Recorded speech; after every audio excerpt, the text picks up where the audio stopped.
皆さんこんにちは。お元気でしょうか？はーい、今日の話はですね、家探しです。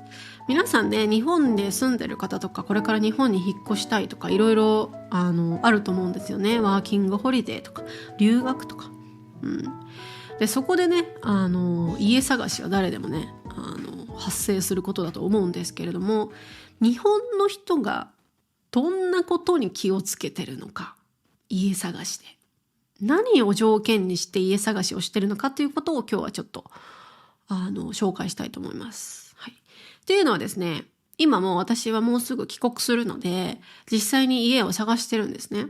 はい。家賃高えな、東京。マジで。急に起こる。マジ家賃高え。はい。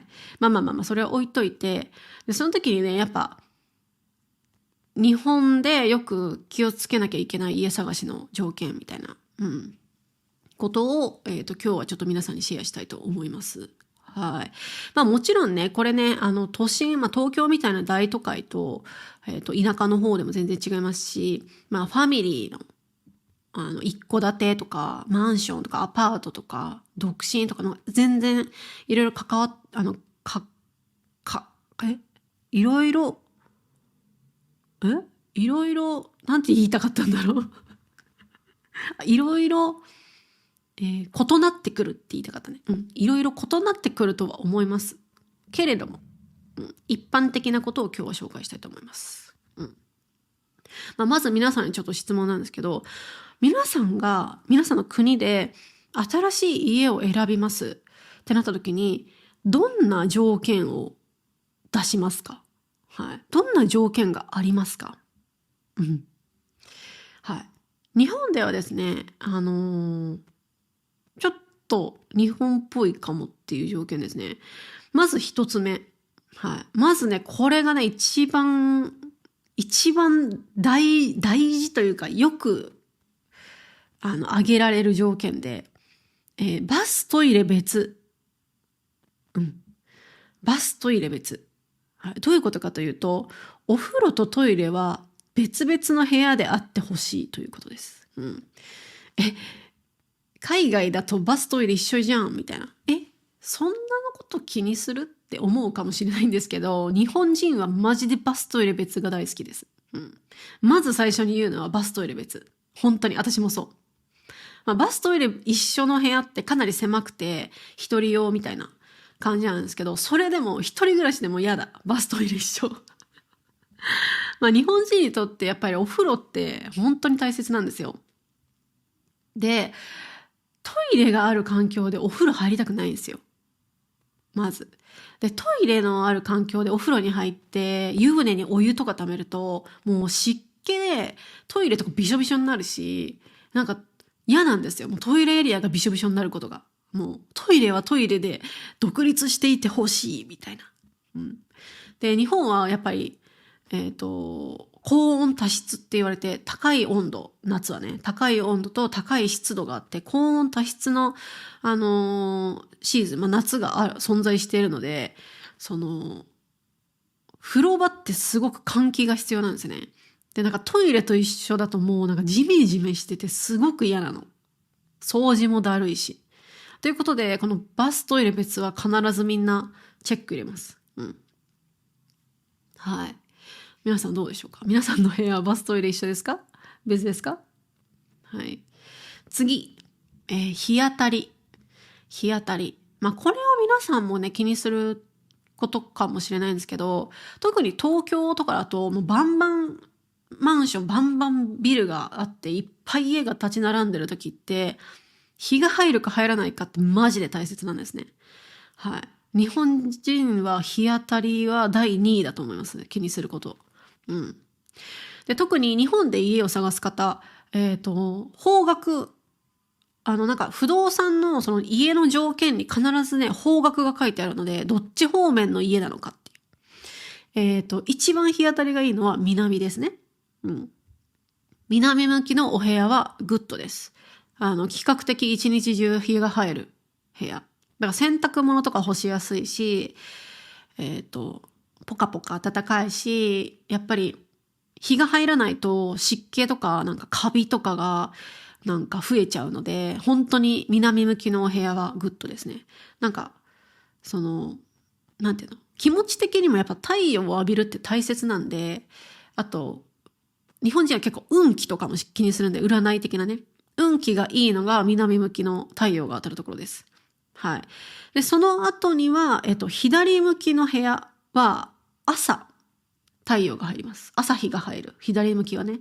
だから朝方の方は朝大丈夫。左向きでもまあ結構いいと思います。その次、西向きは、夕日ですね。夕方の日が結構当たるので、まあ夜型というか、朝遅く起きる人は、西向きでもいいかもしれない。うん。で、一番は北はやばいってことです。北向き物件はマジで選ばれないです。はい。なんかいろいろと最悪ですね。太陽入らないし、ジメジメするでしょ。で、洗濯物乾かないし、寒いし、運気下がるし、なんかいろいろと良くないので、皆さんも気をつけてね。はい。次。あとはね、2階以上の物件です。はい。1階の物件は皆さん選ばないですね。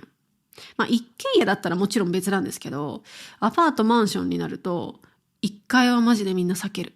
だから1階の家賃は安いです。日本で。うん。まあみんなの国も同じかもしれないんですけど。まあ理由はいろいろあってですね。一つ目。やっぱ防犯対策ですよね。泥棒が入りやすいじゃん。1階ってね。だから防犯対策。あとは2つ目。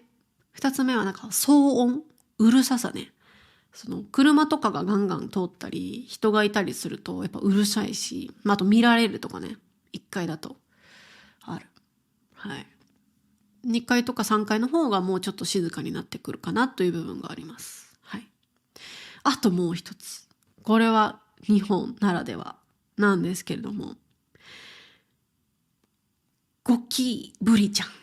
はい。ゴキのブリちゃん。ちょっとフルネームで言いたくないんで、本当なんかね、ゴキのブリちゃんは、ハリーポッターのボルデモートみたいな。名前を呼んではいけません。本当に。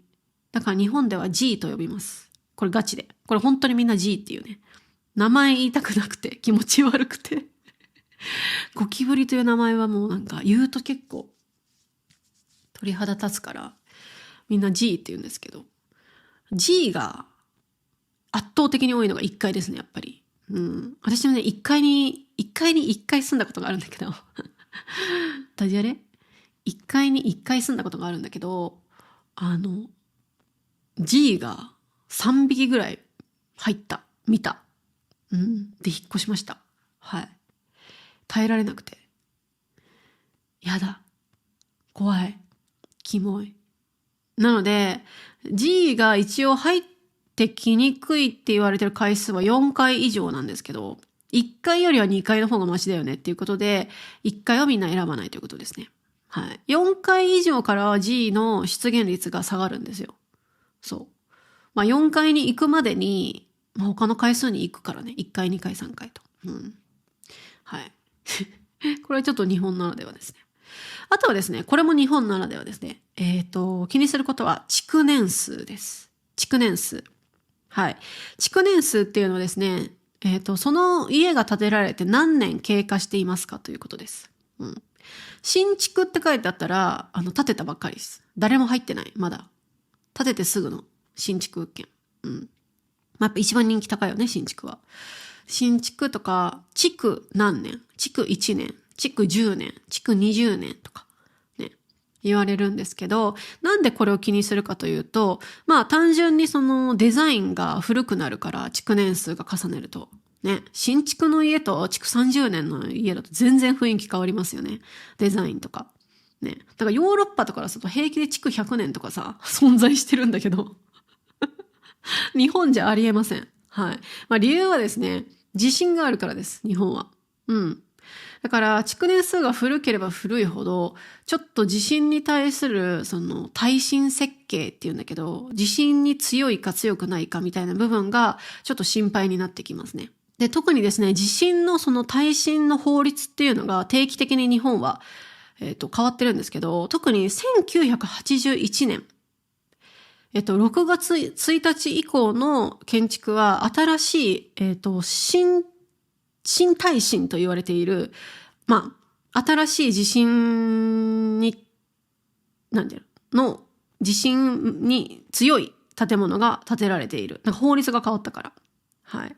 ただ、旧耐震と言われている1981年より下の、建物は、昔の法律なんで、ちょっと建物が、壊れやすいというか、っていう部分があるので、皆さん家探しするときは、その家が1981年より後か先かの物件をちょっとチェックするといいと思いますね。はい。あとはですね、細かいところだと、和室はみんな嫌がります。和室は嫌。畳の部屋ですね。畳いいじゃんって思うかもしれないですけれど、日本人は嫌です。理由は、畳がある家って基本的に築年数結構経ってるんですよね。20年、30年って。で、あと和室の畳って使いにくいんですよ。なんか。ベッド置くの変だし、畳に。テーブル置くのもなんかちょっと変だし、みたいな。どうやって使うみたいな。ねっていう感じでめんどくさい。しかも畳ってメンテナンスしなきゃいけないし、例えば私みたいに猫飼ってる人間だったら、ちょっと畳はちょっと良くないし、みたいな。だから畳の部屋は安い傾向にあるし、避ける、みんな。あとは駅に近いとか、エアコンがついてるかついてないか。そしてオートロックですね。ドアが閉まると自動的に閉まるシステム。セキュリティ問題ですね。オートロックがある家なのかとか。あとは宅配ボックスですね。最近はもうみんなネットショッピングの、一般的なので、自分たちが仕事に行ってる間に、その荷物がその宅配ボックスというところに、置かれているっていうシステムが日本では一般的なんですけど、この宅配ボックスがあるかないかとか決めますね。はい。こんな感じでみんな日本では家探しを、こういった条件をつけて探すということです。はい。皆さんの国ではどうでしょうか。はい。で、今日はね、もう一個、実は日本人が気にする条件にもう一個あって、これは次のエピソードで詳しく話したいと思うんですけれども、事故物件です。事故物件。皆さん聞いたことあるかな？これ日本は独特な文化があるんですけれども、事故物件かどうかっていうのを調べるんですね。はい。この事故物件に関しては次のエピソードでお話ししたいと思います。今日は、日本の家探しについてでした。